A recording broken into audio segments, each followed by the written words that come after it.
Welcome to Twisted Truths, where betrayal meets brutal payback, and where the most unexpected twists expose what people are really capable of. This story isn't just shocking, it's personal.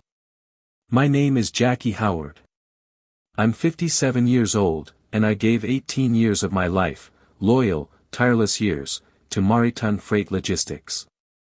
I was there before the company had a proper routing system, before our name meant anything outside of state lines. I was the one who stayed up through snowstorms rerouting shipments, who called clients at 4 a.m. to reassure them that their delivery was en route. I built the foundation this company stands on. But none of that mattered.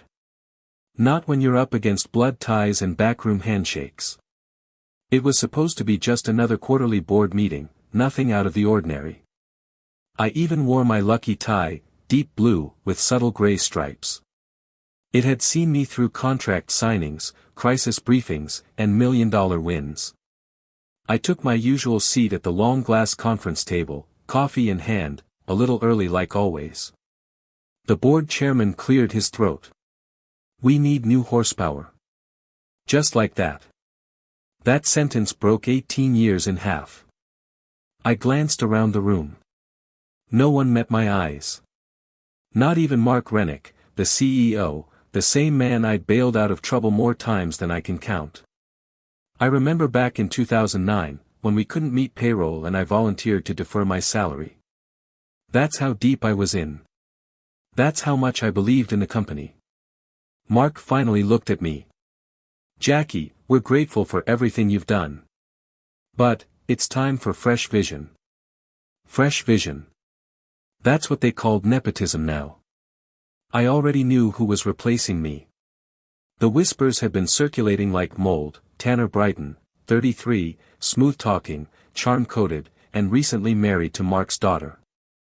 No logistics experience, no background in supply chain management.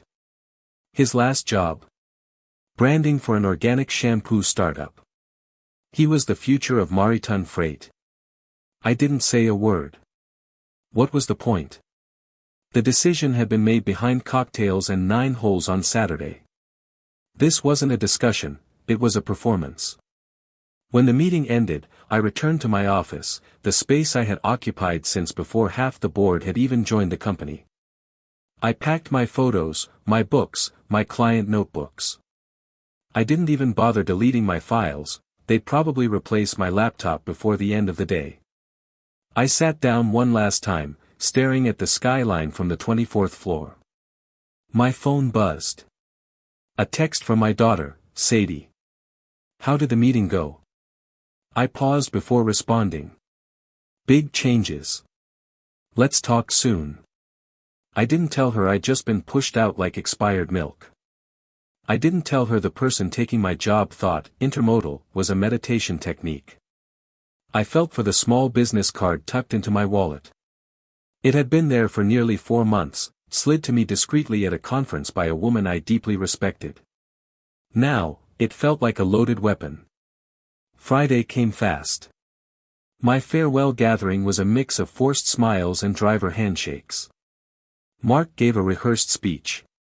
"Jackie's legacy will always be part of Maritime," he said, conveniently forgetting I was the reason we even landed our largest client back in 2014. Then Tanner stepped forward. Microphone in hand. Grinning. "I just want to say," he began, "Jackie's done some great work, but the world's changing. It's time for new energy, new direction. No hard feelings, right?"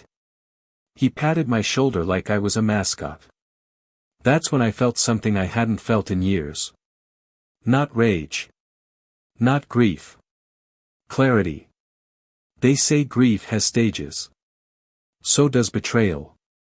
I didn't cry in the elevator. I didn't scream in my car. But when I got home and saw my work boots by the door, still dirty from last week's warehouse walk, I sat down on the kitchen floor and just deflated. 18 years. Meetings missed, birthdays delayed, anniversaries forgotten. All for what? For a guy who thought logistics was a branding buzzword to inherit the kingdom. Sadie came over that weekend. She brought food, knowing I wouldn't eat otherwise.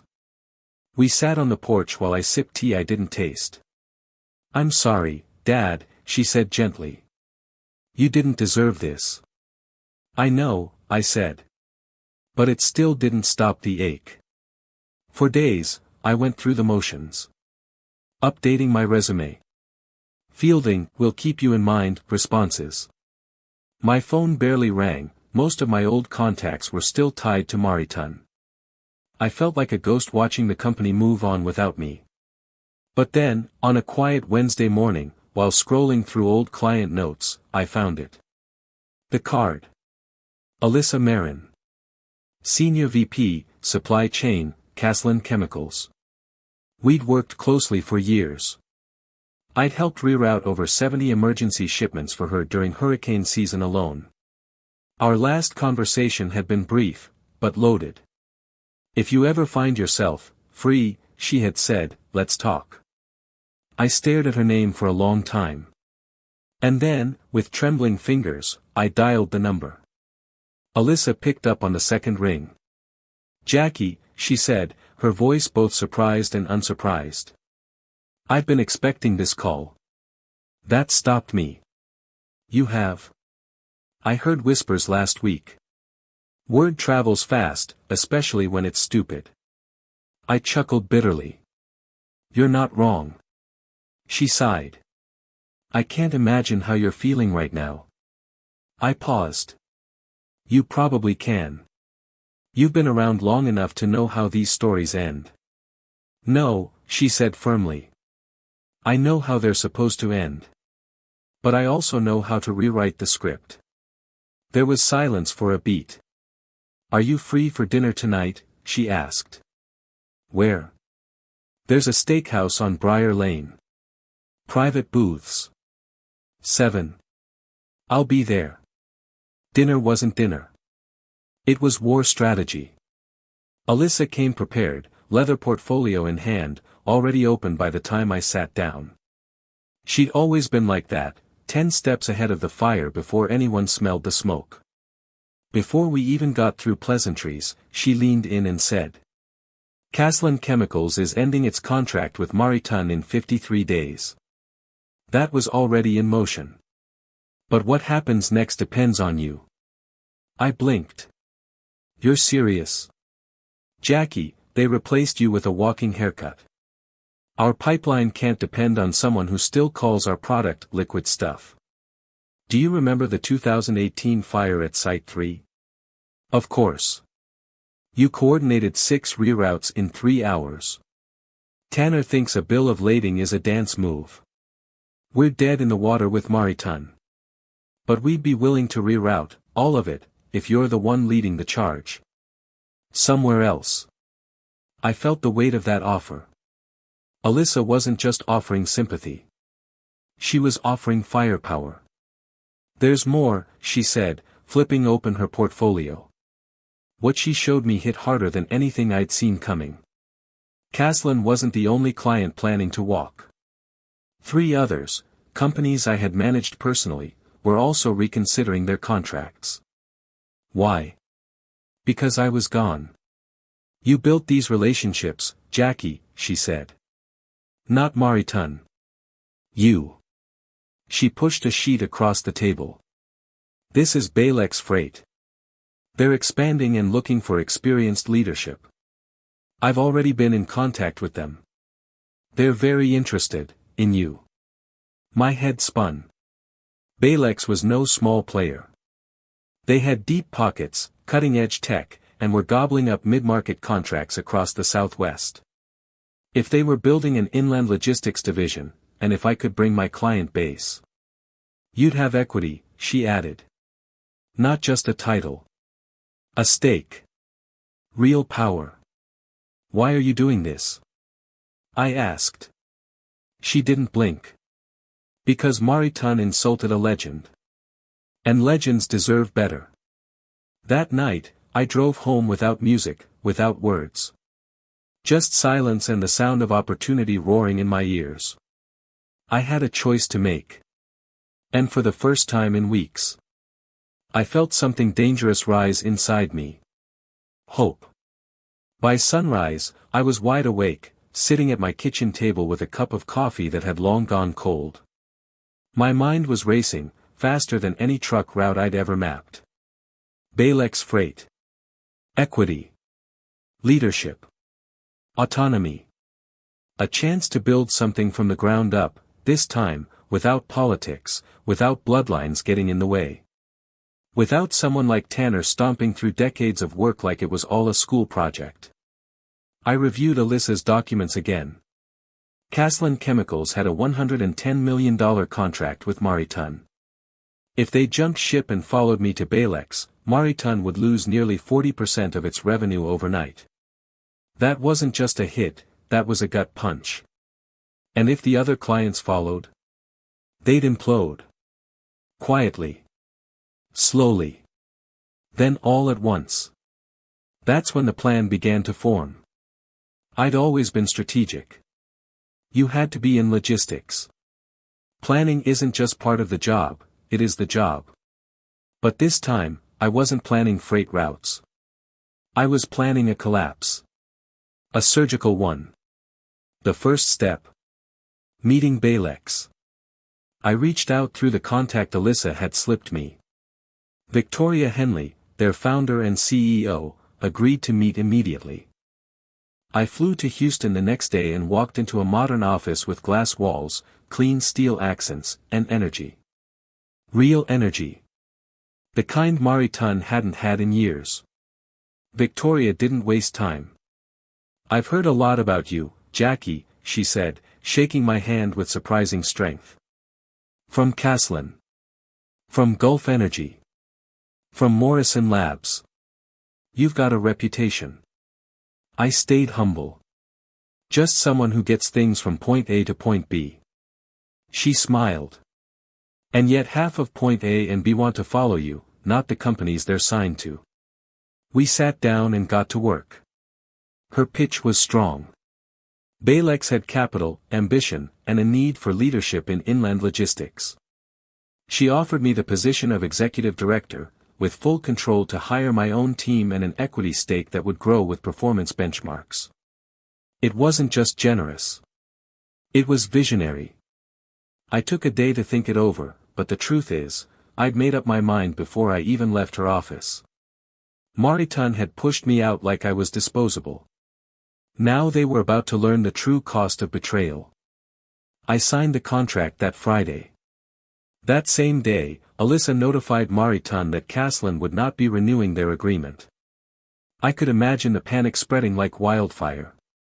Chase would be scrambling. Tanner would probably try to sweet-talk them back. But it was too late. The wheels were already turning. Over the next week, I worked quietly. From home. From hotel rooms. From coffee shops. I made calls to old clients, casual at first. I didn't pitch. I didn't promise. I just let them know I was back in the game, with a new home. They asked questions. And then, they asked for meetings. I watched as the dominoes lined up perfectly, each one trembling in place. Just waiting for a nudge. And when the first one tipped, I'd be there to watch it all fall.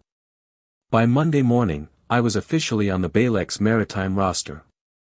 I walked into their downtown office wearing a charcoal gray suit and a quiet smile. For the first time in months, I didn't feel like I had to defend my relevance. I didn't have to remind anyone that I mattered. Here, they already knew. Victoria met me with a firm handshake. "Your office is ready. We've also scheduled onboarding sessions with our operations leads and legal to handle client transitions." I nodded. I've already started laying the groundwork. I wasn't lying. Over the past 4 days, I'd had 6 quiet meetings, some in diners, some in private conference rooms, with key contacts I'd built relationships with for over a decade. The mood in those rooms? Respectful. Eager. Relieved. They weren't just interested in following me, they were grateful for the chance. One by one, they started requesting formal proposals from Balex. And by midweek, 3 major contracts were in the final stages of negotiation: Caslin Chemicals, Morrison Energy, and Gulf State Labs. Combined, those 3 represented over 60% of Meriton's active revenue. The fuse had been lit. And Tanner Brighton, the board's golden boy, had no idea he was sitting on a powder keg. Friday arrived like a well-aimed blade. Alyssa had scheduled her final meeting with Mariton at 9 a.m. She texted me at 10:13 a.m. sharp. Chase looked like he swallowed a cactus. Told him we're not renewing. He asked why. I said, leadership issues. I grinned. A few moments later, Victoria stepped into my office, holding up her phone. Houston Business Journal just posted this. She turned the screen toward me. The headline read: Mariton Freight loses key client, stock down 14% in early trading. I scrolled through the article. It was all there: Caslin's official withdrawal, strategic restructuring, language from Meriton's PR team, and a suspicious lack of quotes from anyone in leadership. I knew what that meant. They were panicking behind closed doors. By that afternoon, I had 2 missed calls from Meriton's main office. One voicemail, from someone in HR, sounded like they were still catching their breath. I didn't call back. Instead, I focused on what mattered: locking in the final contracts. By the end of the day, 2 more companies had committed to transitioning their freight to Balex within 45 days. We had meetings scheduled to review delivery systems, route optimization, and emergency fulfillment procedures. Balex was ready. More than ready. And I knew, deep in my bones, that Mariton wasn't. This wasn't about revenge anymore. This was reclamation. Taking back the dignity they stripped from me. Reclaiming the years they dismissed with a shrug and a farewell cake. And showing every underdog in every boardroom that loyalty doesn't make you weak, it makes you dangerous when provoked. By the start of the next week, the fallout had begun. Meriton's executive board was in full crisis mode. I could tell by the sudden spike in calls, the nervous LinkedIn activity, and the trickle of whispered inquiries I began receiving through third-party recruiters. They were sniffing around. Trying to figure out who else was leaving, and where they were going. They didn't have to look far. By Wednesday, news broke that Morrison Energy had formally withdrawn from their Mariton contract. They cited loss of confidence in strategic leadership and a failure to ensure continuity of service standards. And just like that, Mariton lost another 20% of its revenue. Then came the twist no one saw coming. Thursday morning, Victoria walked into my office holding a slim manila folder. "You'll want to see this," she said, placing it on my desk. Inside was a detailed analysis conducted by Balex's internal acquisitions team. They'd been reviewing Meriton's filings and supply chain performance metrics. What they found shocked even me. Mariton was operating on short-term credit. To compensate for declining revenue and higher client churn, they'd quietly taken out high-interest operational loans. Their debt-to-equity ratio had ballooned over the past year. But the most damning detail? They had used my departure as justification for streamlining executive salaries to free up cash. They fired me not just to install Tanner, but to balance the books. I wasn't just sacrificed for nepotism. I was collateral for a crumbling balance sheet. They had gambled that Tanner could keep the clients happy long enough to pivot the company toward new funding. But I was the one those clients trusted. Not the logo. Not the brand. Me. And now that trust had moved to Balex. Victoria tapped the folder. "This is bigger than we thought. They might not make it to Q3 unless they secure a bailout or land new contracts fast. What are the odds?" She smiled faintly. "Slim. Word spreads fast in this industry. Everyone's watching." A few hours later, a reporter from the Houston Business Journal called Balex's PR team to confirm if I had joined the company. Victoria looked at me. "You ready to go public?" I nodded. "Let's make it official." That afternoon, the headline broke across local business news. Jackie Howard joins Balex Maritime as executive director, leads logistics expansion amid Maritime fallout. I watched it spread online like wildfire. LinkedIn lit up. My inbox flooded. Messages poured in from former colleagues, clients, even competitors. Some congratulated me. Others were begging for meetings. But the one message that caught my eye. A text from an unknown number. We need to talk. Urgently. Please call me. Tanner Brighton. I didn't respond. Let him sweat. Let him feel what it's like to be on the outside of a room where decisions are made. Because the next room I stepped into would be to finish what I started. I never did return Tanner's message. Not because I wanted to be cruel, but because there was nothing left to say. The same Friday my name hit the business headlines, Meriton stock dipped another 18%. Internal memos leaked. Investor confidence eroded. And then came the final blow. Gulf State Labs pulled their contract. With that, 3 of Meriton's top 5 clients had walked out the door, and through mine. By the following Tuesday, the Houston Business Journal published a piece titled, Maritime Freight in Crisis, CEO Seeks Emergency Funding After Leadership Shakeup. Inside, the article revealed everything, the failed client renewals, the internal turmoil, the revolving door in the C-suite, and a damning admission that the board had miscalculated their succession strategy. That's what they called firing me. A succession strategy. Victoria sent a printed copy to my office with a yellow sticky note. Next time they want fresh horsepower, maybe they'll check the engine first. I smiled. Balex was booming.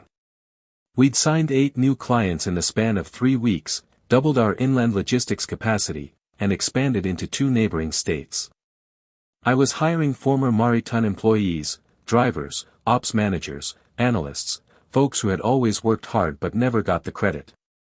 I didn't offer them pity. I offered them purpose. And a better paycheck. And the equity stake Victoria gave me? It was now worth more than my last 5 years of salary combined. But the best moment of all. It came quietly, on a Thursday morning, when I walked into the Balex Logistics Hub and saw Carlos, a driver I'd mentored back at Maritime, giving route training to a team of new hires. He stood up when he saw me. Boss, he grinned, guess who just called? Who? Jacob Miller. Says he's the new interim head of operations at Maritime. Wanted to know if we'd consider subcontracting overflow deliveries. I raised an eyebrow. Really? Carlos chuckled. Sounded like a guy drowning, holding out a broken oar. I nodded slowly. Tell him we're open to partnerships, if they meet our standards. He grinned. Already did. Later that afternoon, Victoria walked into my office. She carried a newspaper. Front page. Former Maritime exec turns Balex into freight powerhouse amid competitor collapse. We didn't say anything for a long moment. Then she asked, do you regret any of it? I looked around. The team. The energy. The legacy I was finally building with no one standing in my way. I thought of the farewell party with that ridiculous cake. I thought of Tanner patting my shoulder. I thought of the silence that followed my exit. And now? Now, the silence was theirs. No, I said. I don't regret a thing. In the end, truth has a way of surfacing, even if it comes twisted through pain and betrayal. As one wise voice once said, sometimes your greatest enemy was once your closest ally. If this story struck a chord with you, let us know in the comments. And don't forget to subscribe, share, and spread the word, because justice deserves to be heard.